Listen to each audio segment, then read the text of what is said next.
네, 오늘 우리에게 주시는 하나님의 말씀은 창세기 32장 24절부터 28절까지의 말씀입니다. 네, 구약 50쪽에 있는 창세기 32장 24절부터 28절까지의 말씀입니다.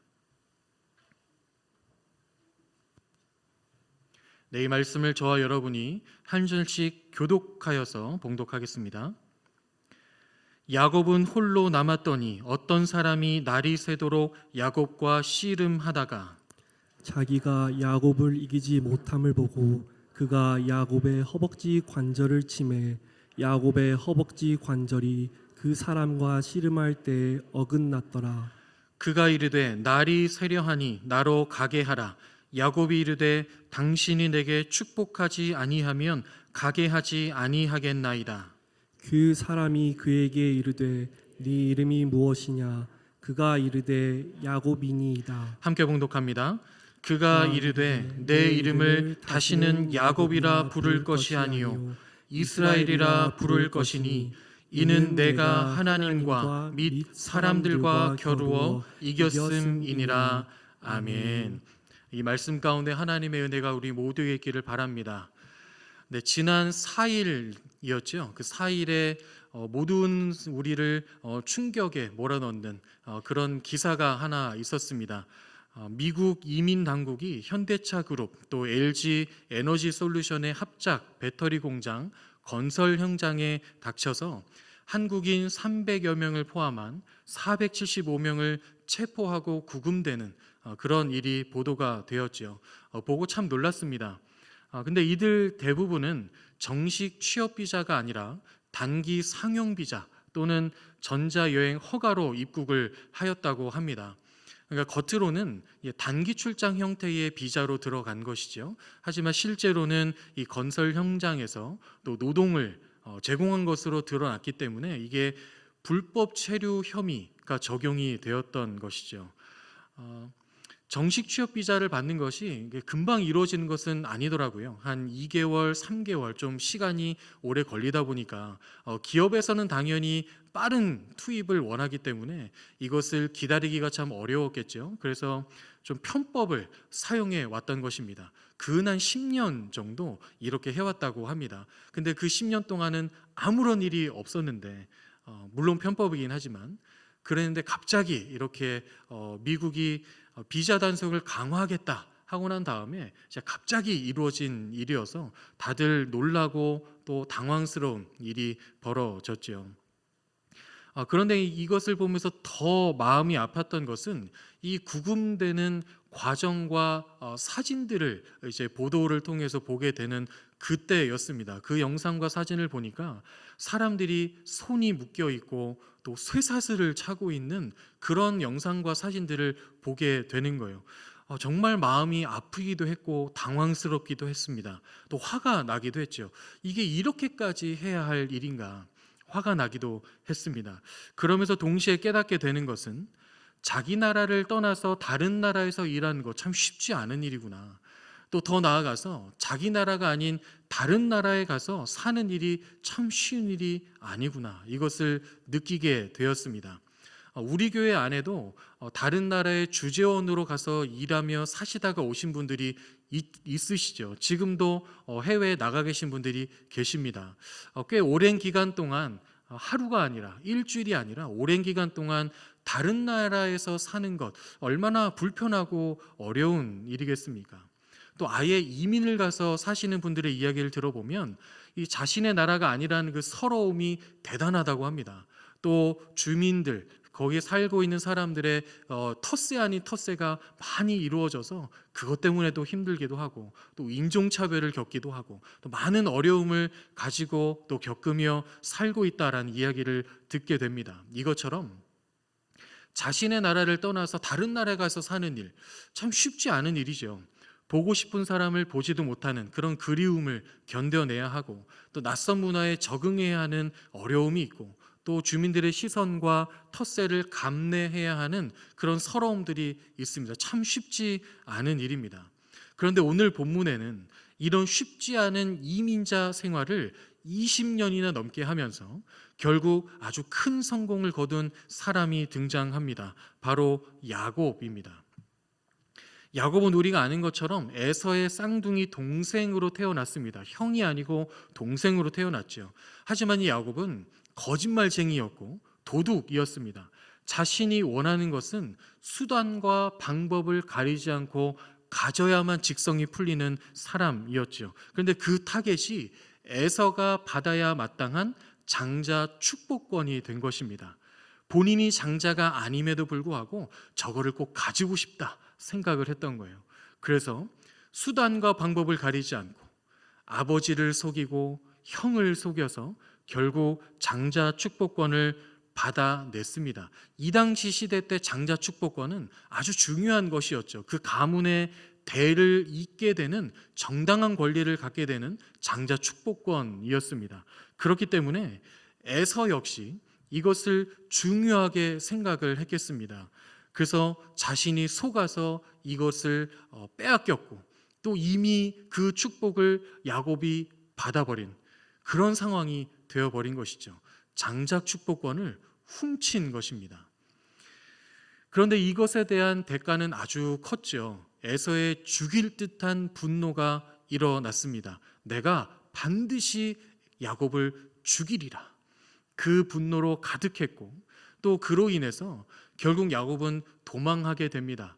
사랑하는 어머니를 이제 이곳을 떠나게 되면서 살아나는 모든 평생 동안 다시는 어머니를 만나지 못하게 되는 그런 안타까운 일을 감내하게 되죠. 살고 있던 고향을 떠나서 삼촌 라반이 살고 있었던 먼 나라 하란이라는 곳으로 도주하였습니다. 도망한 것이죠. 원래 살고 있던 가나안 땅에서 이 하란이라는 땅까지는 800km 정도가 떨어져 있으니 그야말로 먼 나라입니다. 그야말로 이민을 떠나게 된 것이죠. 지금부터 20년 야곱의 이민자 생활이 시작이 됩니다. 20년 이민 생활 동안 고생을 참 많이 했던 야곱입니다. 일도 많이 하게 되고 또 여러 가지 일들을 겪게 되죠. 하지만 결국 반면 큰 성공을 거둔 야곱입니다. 상상을 초월할 정도로 큰 부자가 되었습니다. 야곱은 처세술이 아주 뛰어났고 목표의식이 아주 분명하고 경영하는 이 마인드, 경영 철학도 아주 탁월했습니다. 생존 능력도 뛰어났고 적응 능력도 아주 뛰어났죠. 그래서 맨주먹으로 떠났던 야곱이 20년이 지난 지금 아주 큰 거부가 부자가 되어 있었습니다. 하지만 그 많은 재산을 누린다고 하여도 그 많은 물질 재정이 있다고 하여도 가족들이 늘어났다고 하여도 야곱 안에 있는 공허한 마음을 달랠 길이 없습니다. 자신의 고향에 갈 수 없다는, 보고 싶은 사람을 보지 못한다는 그 서러움, 그 공허함, 그 뻥 뚫려 있는 것 같은 마음을 아무리 많은 재정이 있다고 하여도 채울 수가 없었던 것이죠. 게다가 야곱이 부자가 되는 만큼 부자가 되면 될수록 주변의 시선이 안 좋아지기 시작했습니다. 삼촌 라반의 아들들이 야곱이 라반의 재산을 빼앗아서 부자가 되고 있다, 이런 말을 모함을 늘어놓기 시작하고 퍼뜨리기 시작합니다. 또 라반도 야곱을 보는 시선이 달라지기 시작하고 안 좋은 시선으로 보는 것 같이 느껴집니다. 얼마나 서러웠을까요? 도와줄 사람 한 명도 없이 자기 땅도 아닌, 자기 나라도 아닌 곳에서 살아가는 서럽고 외롭고 슬픈 마음이 사무쳐 올라왔겠습니다. 공허한 마음은 더할 나위 없이 커지고 있는 상황이었죠. 결국 그 모든 재산을 다 챙기고 가족들을 이끌고 다시 고향으로 돌아가는 귀향길에 오른 야곱입니다. 고향으로 돌아간다, 고향에 다시 가게 된다, 기뻤을까요? 하지만 이 귀향길을 걷는 야곱의 발걸음은 그렇지 않았습니다. 그 발걸음이 계속해서 무겁게 느껴졌겠죠. 왜 그렇습니까? 해결되지 않은 문제가 여전히 있기 때문입니다. 바로 형 에서입니다. 야곱이 떠나기 전에 마지막으로 봤던 에서의 모습, 어떤 모습입니까? 야곱을 죽일 듯한 분노로 죽이려고 달려드는 그 에서 형의 모습을 기억하고 있습니다. 그러니 그 땅으로 가면, 고향으로 가면 내가 어떻게 되는 것이 아닌가, 그런 마음이 불쑥불쑥 올라오니 고향으로 돌아가는 길이 발걸음이 무겁기만 합니다. 그래서 야곱은 이제 본인이 할 수 있는 것들을 하기 시작합니다. 사자를 보내서 에서의 동태를 살피려고 했고, 에서의 화가 풀렸는지 아닌지를 살펴보려고 하죠. 사자를 보내서 그것을 알아보게 합니다. 그 사자가 알아보고 돌아와서 애굽에게 한 대답은 이렇습니다. 창세기 32장 6절입니다. 사자들이 야곱에게 돌아와 이르되 우리가 주인의 형 에서에게 이른즉 그가 400명을 거느리고 주인을 만나려고 오더이다. 1명도 아니고 5명도 아니고 10명도 아니고 400명을 끌고 오는 에서입니다. 이 상황을 볼 때, 내가 돌아오고 있으니 나를 환대하고 환영 파티를 하려고 사람들을 몰고 오는구나, 이렇게 생각을 할 수 있겠습니까? 이건 틀림없이 나를 죽이려고 오는 것이다. 이건 틀림없이 나를 잡으려고 오는 것이다. 이 생각을 하게 되었겠죠. 형의 분노가 풀리기는커녕 에서의 분노는 더 극에 달해 있구나, 이것을 깨닫게 되었을 것입니다. 하지만 여기서 포기할 야곱이 아니죠. 더 뛰어난 생존 본능과 빠른 대처 능력을 탁월한 처세술을 발동합니다. 32장 7절인데요. 야곱이 심히 두렵고 답답하여 자기와 함께한 동행자와 양과 소와 낙타를 두 떼로 나누었다. 야곱은 자신의 식솔들, 또 동행하는 사람들, 양, 소, 낙타, 자신이 가지고 있는 그 모든 재물을 두 무리로 나눕니다. 두 무리로 나눈 이유는 무엇일까요? 에서가 공격하더라도 한 무리는 살아남게 하기 위한 처세술입니다. 대처였죠. 하지만 이것으로도 부족하다 느낍니다. 그래서 야곱은 에서에게 뇌물을 보내기로 결정합니다. 32장 20절 하반절인데요. 야곱이 말하기를 내가 내 앞에 보내는 예물로 형의 감정을 푼 후에 대면하면 형이 혹시 나를 받아주리라 함이었더라. 엄청난 양의 뇌물을 에서에게 보내기로 결정합니다. 이 많은 재정을, 이 많은 물질을, 이 많은 뇌물을 받고 나면 조금 마음이 수그러들지 않을까, 마음이 조금 풀리지 않을까 라고 생각을 했던 것이죠. 하지만 이것도 부족하게 느낍니다. 그래서 이 뇌물을 한 번에 보내지 않고 여러 번에 나눠서 연속으로 보냅니다. 저희도 그렇잖아요. 선물을 한 번 받는 것보다 3번 받는 게 더 좋지 않으십니까? 네, 전 그렇습니다. 뇌물을 한 번이 아니고 여러 번 연속으로 받도록 이렇게 조치를 하고 있는 것이죠. 그렇게 여러 번 받으면 좀 기분이 나아지겠지, 조금 풀리겠지. 처세술이 아주 뛰어난 야곱입니다. 하지만 이것으로도 마음이 불안합니다. 두렵습니다. 그래서 또 다른 방법을 추가로 시행을 하는데요. 창세기 32장 22절과 23절입니다.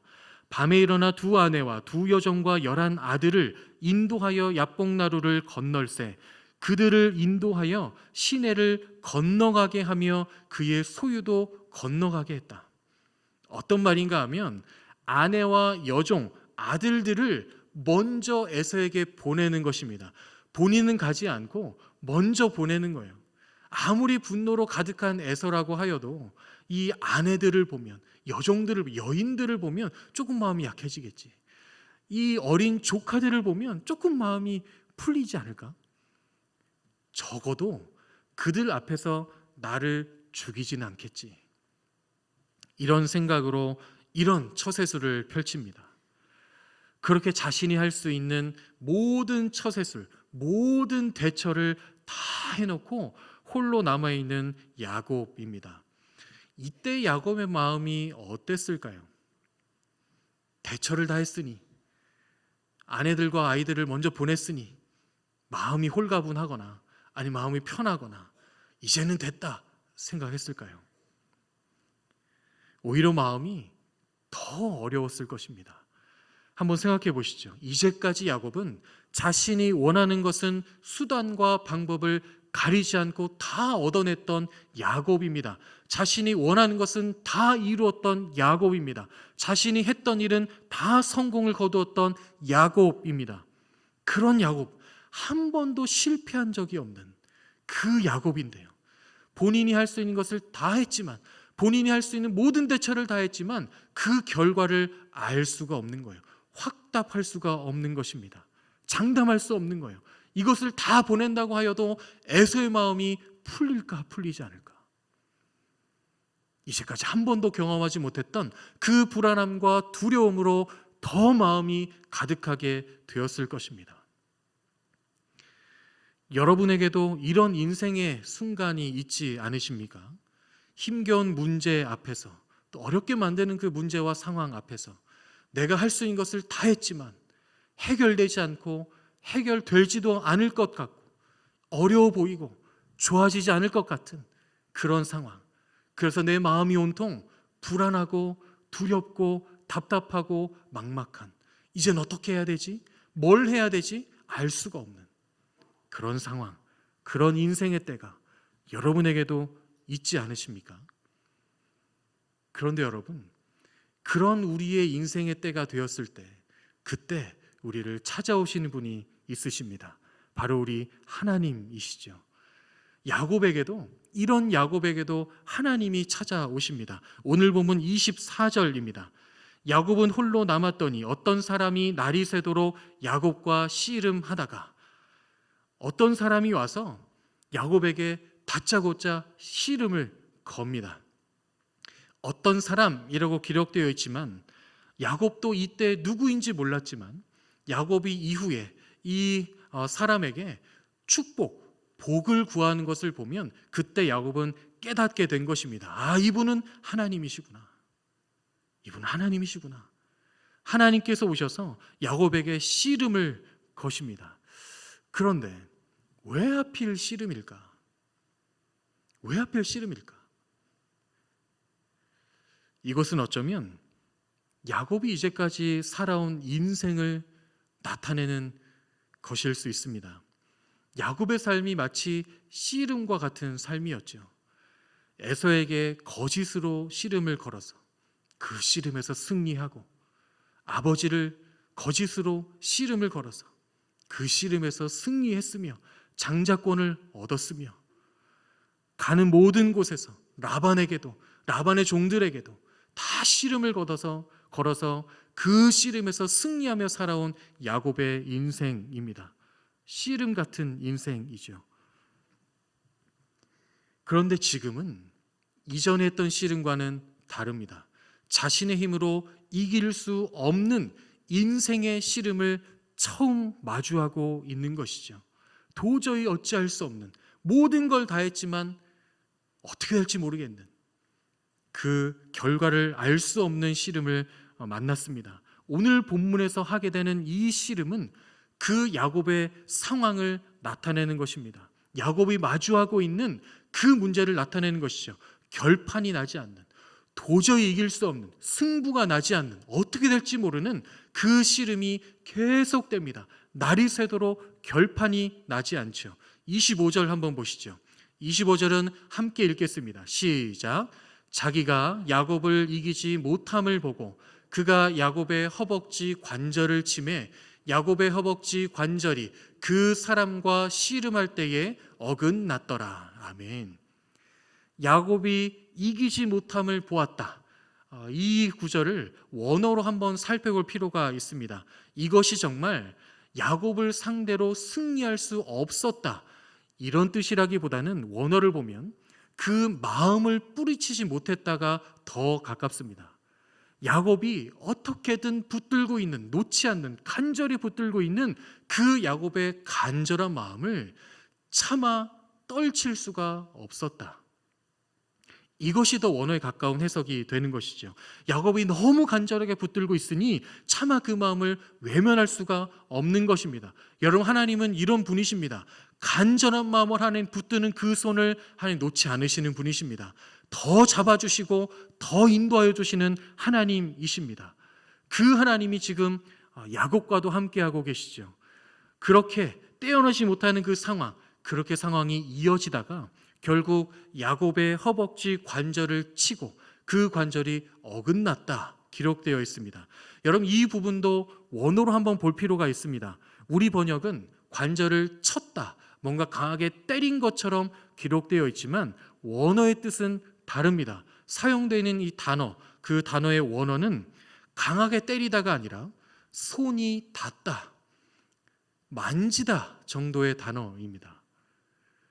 그러니 하나님이 강하게 때려서 그 관절이 어긋나고 탈골이 되게 한 것이 아니라 그냥 손을 닿기만 한, 그냥 손이 닿았고 그냥 손으로 만지시기만 했고 터치만 하는 그 순간 그 모든 관절의 뼈가 완전히 탈골되었다.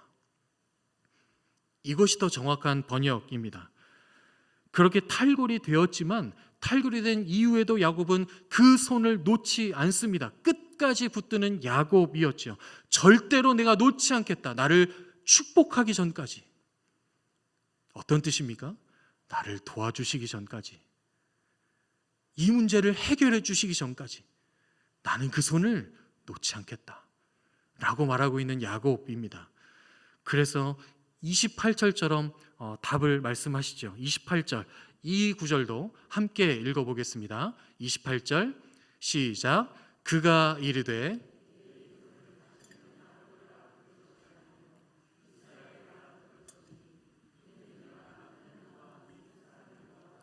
이겼음이니라. 아멘. 끝까지 놓지 않고 붙들고 있는 야곱에게 이스라엘, 새로운 이름을 주십니다. 하나님과 겨루어 이겼다, 사람들과 겨루어 이겼다, 승리의 이름 이스라엘, 이 이름을 주십니다. 그런데 이 부분을 해석하면서 묵상하다 보니 떠오르는 질문이 하나 생겼습니다. 첫 번째 질문은 이것입니다. 과연 야곱이 이긴 것이 맞는가? 하나님과 겨루어 이겼다, 사람들과 겨루어 이겼다, 이런 승리의 이름을 야곱에게 주셨는데 과연 야곱이 정말 이긴 씨름입니까? 정말 이겼기 때문에 받은 승리의 이름입니까? 생각해 보면 일단 야곱은 상대방을 끝까지 넘어뜨리지 못했습니다. 씨름은 상대방을 넘어뜨려야 이기는 싸움이죠. 씨름입니다. 하지만 야곱은 날이 새도록 모든 힘을 다했지만 끝까지 상대방을 넘어뜨리지 못했습니다. 그렇다면 야곱이 이긴 것은 아니라는 뜻이죠. 물론 하나님께서도 야곱을 넘어뜨리지 못했습니다. 그런데 잘 생각해 보시죠. 하나님께서 야곱의 골반에 손을 대기만 해도 관절뼈가 으스러지는데, 손이 닿기만 해도 관절뼈가 으스러지는데, 그렇다면 하나님께서, 그 강력한 힘을 가지고 계신 하나님께서 야곱을 넘기지 못하신 것입니까? 아니면 넘기지 않으신 겁니까? 닿기만 해도 그 단단한 뼈가 으스러진다는 것은 우리가 상상할 수 없는 강력한 힘입니다. 그 힘을 가지고 계신 하나님께서 날이 새도록 야곱을 넘어뜨리지 못했다는 것이 말이 되는 것입니까? 이것은 넘기지 않으신 겁니다. 넘길 수 있지만 넘기지 않으신 겁니다. 그러면 날이 새도록 야곱도 하나님도 아무도 넘어지지 않았다, 아무도 넘어지지 않고 서로를 붙들고 상태가 날이 새도록 계속됐다. 이것은 어떤 뜻입니까? 하나님께서 그렇게 하셨다는 것입니다. 야곱은 넘기려고 애를 썼지만 넘어가지 않고 야곱도 쓰러지지 않도록 그렇게 계속 붙들고 있도록 하나님께서 더 강력한 힘으로 붙들고 계셨다는 것입니다. 날이 새도록 하나님을 붙들고 있을 수밖에 없도록 그렇게 하나님이 만드신 것입니다. 그러니 이건 하나님이 진 싸움이 아닙니다. 그렇다고 야곱이 이긴 싸움도 아니죠. 야곱이 이기지 못했습니다. 그렇다면 여기서 질문이 하나 더 생깁니다. 그 질문은, 그러면 왜 이미 승리했다는 이름 이스라엘을 주시는 것입니까? 오늘 말씀을 전하고자 하는 것은 바로 이 부분입니다. 이 말씀을 전하기 위해 여기까지 왔습니다. 왜 하나님께서 이기지 못한 야곱에게 이겼다는 승리의 이름을 주시는 것인가? 여러분, 하나님은 야곱에게 이름을 주시는 것이 아닙니다. 야곱에게 이번 한 번 어떻게든 이길 수 있는 그 한 번의 순간의 승리를 주시는 것이 아닙니다. 하나님은 야곱에게 믿음을 주고 계십니다. 하나님 붙들면 산다는 그 믿음. 하나님은 야곱에게 지금 그 믿음을 주고 계십니다. 하나님은 야곱이 앞으로의 인생을 살아가며 어떻게 하면 승리할 수 있는가, 어떻게 하면 주저하지 않고 전진하며 나아갈 수 있는가, 무엇으로 그렇게 할 수 있는가를 알려주시는 것입니다. 몸에 배이도록 하시는 것입니다. 하나님을 붙들 수밖에 없는 그 상황을 통해서 하나님은 말씀하시는 것입니다. 야곱아, 야곱아, 하나님 나를 붙들면 살 수 있다. 나를 붙들면 산다. 나를 붙들면 이긴다. 나를 붙들면 승리한다. 이것을 그 씨름을 통하여, 그 이름을 통하여 야곱에게 주고 있으신 것입니다. 야곱이 이제까지 어떤 삶을 살았습니까? 이제까지 자기 잘난 맛에 살았던 야곱 아닙니까? 거짓말을 하고 속이고 본인이 그토록 원했던 것은 다 얻어냈던 야곱입니다. 삼촌 라반 집에서도 악착같이 일하며 어떻게든 큰 재물을 쟁취해낸 야곱입니다. 지금 여기까지 살아오면서 하나님을 붙들었던 야곱, 하나님을 의지했던 야곱, 하나님과 동행했던 야곱이 어디에 있습니까? 단 한 번도 없었습니다. 단 한 번도 없었습니다. 자기의 것으로, 자기 가진 것으로, 자기의 지혜로, 자기의 술수로 다 이겨냈으니, 이겨왔으니 하나님이 필요 없었던 것이죠. 하지만 지금 도저히 풀리지 않는, 해결되지 않는 이 문제 앞에서 이제 이 믿음을 가지게 되는 야곱입니다. 하나님 붙들면 산다. 하나님 붙들면 승리한다. 하나님은 지금 이 믿음을 주고 있으신 것입니다. 그래서 단순히 이름만 바꿔주시는 것이 아니라 내가 네가 이겼다고 해줄게가 아니라 이 순간만 어떻게든 넘길 수 있는 그것을 주시는 것이 아니라 계속해서 승리하며 살아갈 수 있는 그 믿음을 주시는 하나님이십니다. 야곱이 그 믿음을 갖게 되었을 때 야곱이 어떻게 변화가 되는지를 보시기 바랍니다. 창세기 33장 3절입니다. 자기는 그들 앞에서 나아가되 몸을 7번 땅에 굽히며 그의 형 에서에게 가까이 가니, 두 때로 나누었고 뇌물을 먼저 보냈고 여러 번 보냈고 심지어 아내와 아들들을 앞서가게 한 그 야곱, 그 모든 것들 뒤에 숨어 있었던 야곱입니다. 그런데 지금 그 모든 것들보다 앞서 나가서 에서에게 향하는 야곱의 모습이죠. 이제 믿음이 생기니, 하나님을 붙드니, 하나님을 의지하니, 그 믿음을 가지니 이제 다른 것들은 다 필요가 없는 것입니다. 나의 계획, 나의 술수, 나의 힘, 나의 처세술, 그 어떤 것도 이제 필요가 없는 것이죠. 그 믿음, 하나님 붙들면 산다, 이 믿음이 있으니 이제는 담대하게 앞으로 나아가는 것입니다.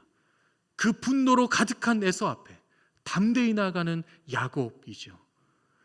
그랬을 때 어떤 일이, 이 결과가 어떻게 이루어졌습니까? 33장 4절입니다. 에서가 달려와서 그를 맞이하여 안고 목을 어긋 맞추어 그와 입 맞추고 서로 우니라. 야곱을 보고 에서가 먼저 달려옵니다.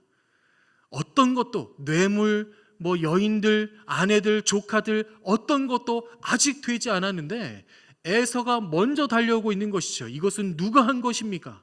야곱이 한 것입니까? 야곱이 있었던 계획이 이룬 것입니까? 아니요, 이것은 하나님이 하신 것입니다. 하나님이 그 믿음 보시고 에서의 마음 가운데 역사하셔서 그 마음을 변화시키시고 이 모든 것을 해결하신 하나님이십니다. 여러분, 하나님 붙들면 하나님이 하십니다.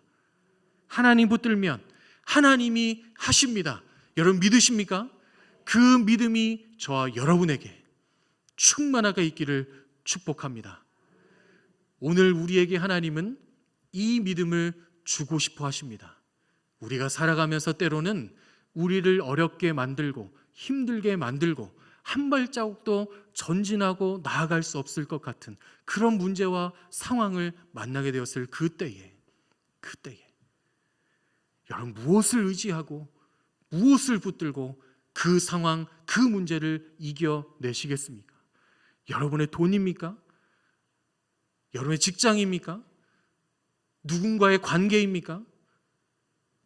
하나님뿐입니다. 그 모든 상황, 그 모든 문제를 해결하시고 그 문제와 상황을 걷어내시고 우리가 계속해서 믿음으로 걸어가게 하시는 분은 오직 하나님 한 분뿐이십니다. 그러니 우리에게는 그 믿음이 필요합니다. 하나님 우리를 붙들고 계십니다. 야곱을 붙들었던 그 강력한 힘으로 우리를 붙드시고 단 한순간도 놓으신 적이 없으십니다. 그러니 우리가 주님을 붙들기만 하면 되는 것입니다. 사랑하는 여러분, 하나님 바라보고 붙들고 사시기 바랍니다. 하나님 붙들면 삽니다. 하나님 붙들면 충분합니다. 하나님 붙들면 하나님이 하시고 하나님이 승리케 하십니다. 이 믿음 가지고 담대하게 살아가시기 바랍니다. 그런 우리 모두는 하나님의 역사를 보게 되고 하나님의 승리를 경험하게 되며 하나님 주시는 평안 가운데 하나님과 동행하며 그를 살아가게 될 줄로 믿습니다. 그렇게 살아가시는 그 영광 가운데 살아가시는 저와 여러분 되시기를 주님의 이름으로 축원합니다. 아멘. 이 시간 함께 찬양하고 기도하겠습니다.